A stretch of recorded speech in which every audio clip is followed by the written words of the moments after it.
Hey guys, welcome back to today's video. Today is Thursday, October 3rd, 2024, and roughly 1 month out from the election, I wanted to talk to you specifically about the battleground state of Arizona, a state that is set to have an abortion referendum on the ballot this coming November, and why I think, for all intents and purposes, the polls are underestimating the strength of the Democratic Party at large, and specifically Vice President Kamala Harris in this battleground state for a variety of different reasons.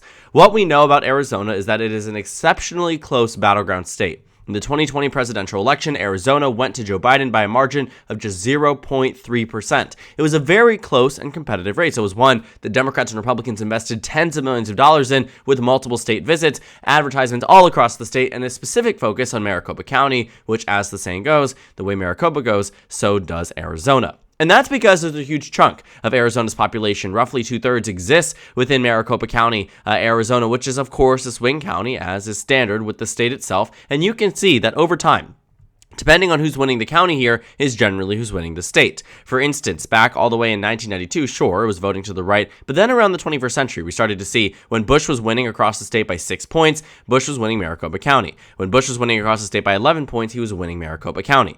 Then when Obama was running against John McCain's margin was nearly identical to that of Maricopa County. Same thing in 2012 when Mitt Romney defeated Barack Obama, but then came the warning sign. Remember, Arizona shifted quite tremendously. It wasn't because of these outskirt counties, it was because of Maricopa County in specific. You can see the shift from 2012 to 2016. Again, if 2/3 of the population is really residing within this one specific county, that's when Trump only won Maricopa County by 2.8%. He won the state at large by under 5 points. And so again, this massive reduction specific to this county you found here that resulted in a Democratic victory in 2020 when Biden won the county by 2.2%.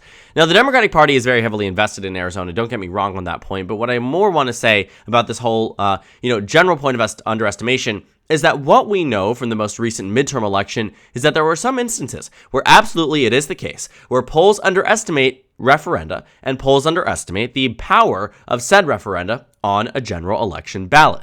Now, we remember all of the conversations around Arizona and abortion, that after Roe v. Wade was overturned, there was a draconian law from the 1860s, before Arizona was even a state, that somehow set a mandate for the state of Arizona that banned abortion in every single instance, with absolutely no exceptions. And what we found there was that the Arizona Republican Supreme Court decided that that law wasn't too draconian, but instead was going to stay in the state. It was so egregious that Donald Trump himself encouraged the overturning of that law, and so did countless other Republicans, and it only happened because a few Republicans defected. The majority, overwhelming majority at that point, decided that that law should stay. Because they were so vehemently pro-life, they believed there should be no exceptions for any instance for a woman's life, for any other instances at all. I mean, this is a very different type of scenario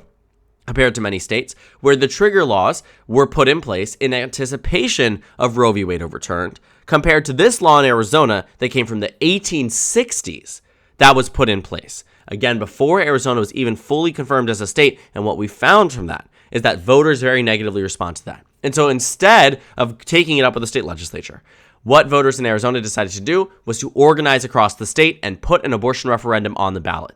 Now, this is something that I think really isn't discussed too heavily. But what it does do is put abortion front and center at the minds of every Arizona voter in this election. Now, you might be thinking, where has this worked before? Why is it that I'm putting so much merit in an abortion referendum? And generally speaking, what does it mean for battleground states like Arizona? And I think that's an entirely valid point, right? I think for most parts, it's really difficult to see how just one referendum can change the outcome of an election, how one referendum can help Democrats get across that finish line, because at the end of the day, the top of the ticket is seemingly the most important thing to voters at any given moment. But I want us to take a step back and take a look at the 2022 midterm elections. Now, on your screen right now is the Real Clear Politics governor projection.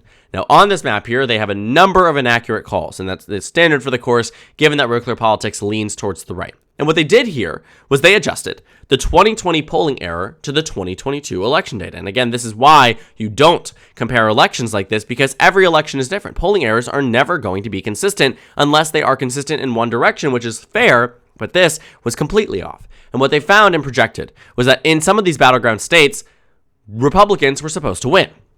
But a specific state that they said Democrats were going to win, at least based on the polls, ended up changing it based on their own adjusted margin here, is the state of Michigan, where Gretchen Whitmer maintained a lead of just 1 percentage point across the state, according to Real Clear Politics.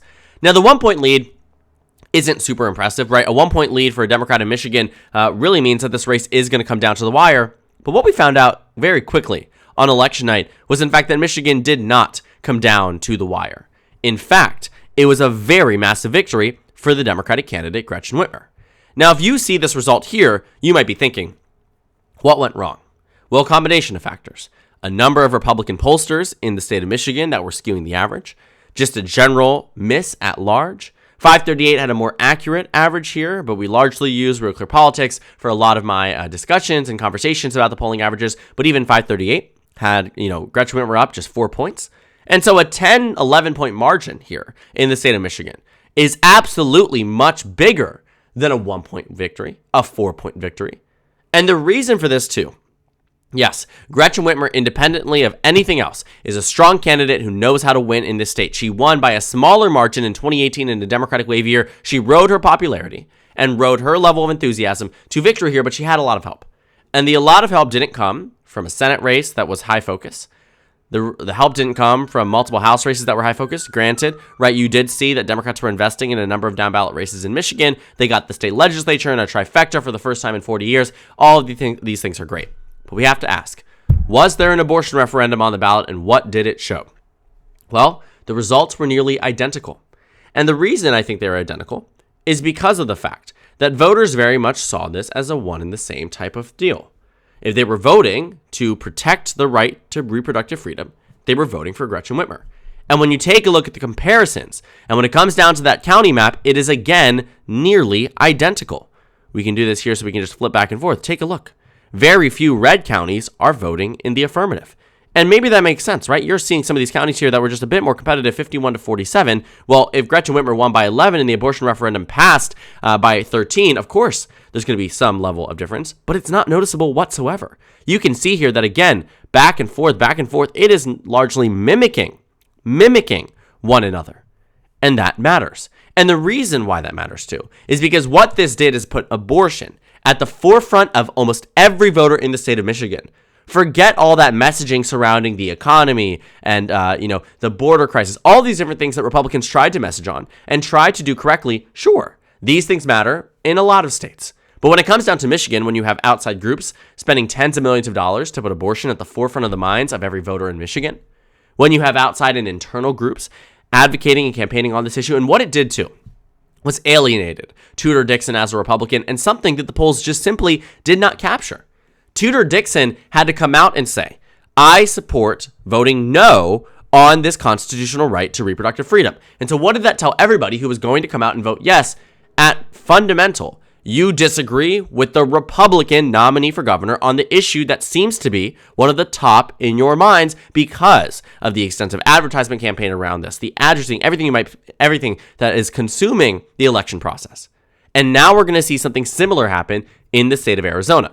And we already really have started to see that. Abortion has risen in terms of how voters are perceiving it and in terms of how voters are viewing it as a top issue amongst their electorate. And granted, Kamala Harris has been improving significantly off that of Joe Biden's margin nationally. You can see that Biden was down 3 points when he dropped out. Today, she leads by 2.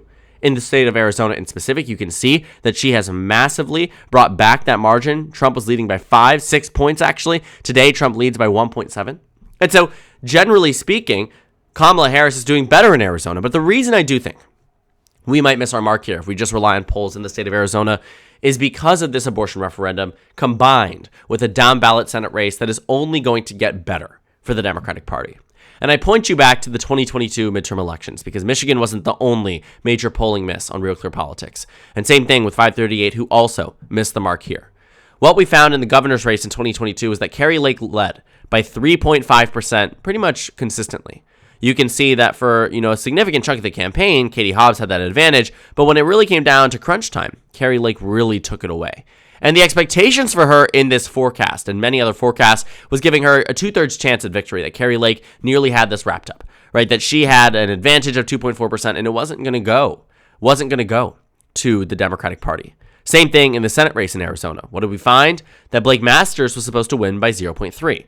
Granted, Mark Kelly had that advantage throughout, but he didn't end up winning by the margin at any point predicted, except for one that goes all the way back to September 29th, 2022. And at that point, again, we saw that massive reduction for Republicans across the country, not just in Arizona Senate race, but this was a very big thing when it came down to the generic ballot that rapidly changed in favor of the GOP. You can see, if we're looking at 2022, there were some massive changes in the national average generic congressional vote. Let's see if we can get to it in that final stretch. Again, this is around the point we were in back in 2022. Democrats led generic ballot. Then Republicans advantage, and just took it away, led on election day by 3 points nationwide. Sure, they won it by 2.8%, actually expanding on this. But when it came down to the battleground states, they were off quite tremendously. And again, big reason for that in 2022 wasn't that there was an abortion referendum on the ballot in Arizona. It was that abortion was this omnipresent issue that existed in the minds of every American in this election. Democrats constantly messaged on this issue in every battleground state, and it really did pay off. I mean, it isn't just Arizona that missed the mark. There are plenty of states that really did underestimate the amount of support the Democrats would get in 2022 because they didn't account for how important abortion would be to voters in this race. They didn't account for the fact that the hundreds of thousands of new voter registrations amongst young Americans, specifically young women, that were voting for the first time in the 2022 midterms, voting for your first time in a midterm, first of all, is an anomaly. Beyond that point, too, being inspired enough to register 3-4 months out from an election right after a Supreme Court decision tells us that Supreme Court decision probably wasn't too good for the party that will now lose some of these seats. And lose they did. Pennsylvania flipped from red to blue in a supposedly red wave year. Arizona was a 5-point margin for Democrats in the Senate race, a nationalized race with endorsements from Biden on the Democratic side, Trump on the Republican side, and yet, a national electorate that was 8 points to the right of that of 2020 led to a 5-point victory for Democrats in Arizona. Fascinating to say the least. And Kamala Harris is not going to win Arizona by 5 points. That is not going to happen. But what might happen, and I think could be very similar to that of Michigan, is that an abortion referendum could carry Kamala Harris over the finish line in a way that the polls just simply are missing that mark.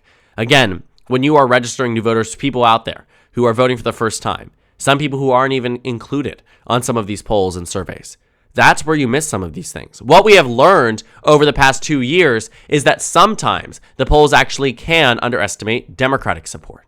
We've seen that in special elections. There has not been one election since 2022, including many of the races in 2022, where Democrats have been over-predicted in the polls before an election. Every special election that has been surveyed, Democrats have outperformed. Every regularly scheduled election, Democrats have outperformed. Democrats, surprisingly enough, have been able to meet the moment in every race until we reach this presidential, where we don't know if the polls will revert back to being inaccurate for Trump or inaccurate for Democrats at this point. Because this is the first presidential election since the overturning of Roe v. Wade.